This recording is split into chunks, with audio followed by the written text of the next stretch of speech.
Apa maksud tante? Aku mendekat, membungkuk sedikit menatapnya lurus.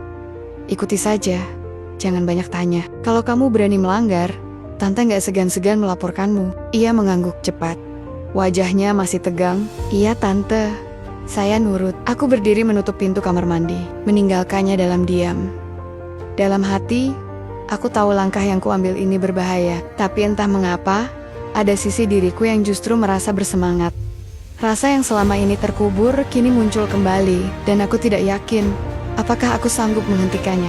Malam itu aku tidak banyak bicara lagi. Aku hanya kembali ke kamar, berbaring, dan membiarkan pikiran-pikiran gila itu menguasai kepalaku. Aku tahu, keesokan malam akan menjadi titik menentukan. Pagi itu, saat cahaya matahari baru menembus tipis tirai kamar, aku masih belum bisa percaya apa yang sudah terjadi semalam.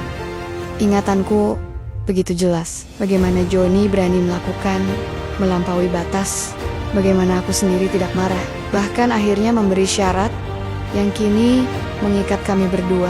Hari-hari kesendirianku yang sunyi selama bertahun-tahun mendadak terasa jungkir balik. Aku yang biasanya hanya disibukkan dengan pekerjaan rumah dan perhatian pada Aris, kini mendapati pikiranku penuh oleh sosok Johnny, anak muda yang seharusnya tidak boleh kugapai, tapi justru semakin dekat, semakin meruntuhkan pertahananku. Malam itu, setelah Aris tertidur lelap, aku memutuskan untuk menuntaskan semuanya.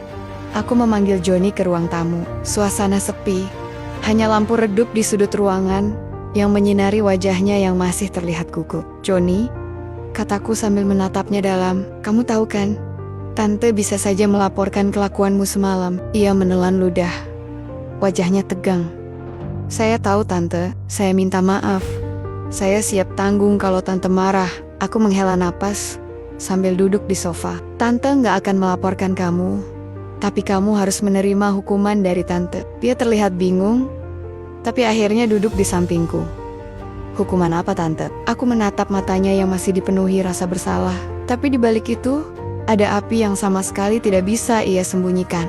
Malam ini kamu harus mijit tante sebagai hukuman karena sudah berani bertindak kurang ajar. Seketika ia terdiam, lalu mengangguk patuh. Baiklah, tante. Aku berbaring setengah menyamping, membiarkan bahuku terbuka sedikit.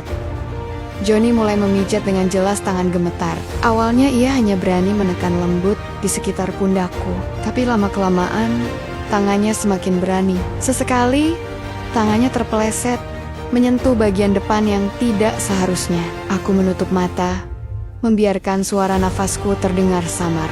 Hingga akhirnya aku mengeluarkan suara yang tak tertahanku. Aduh, Johnny.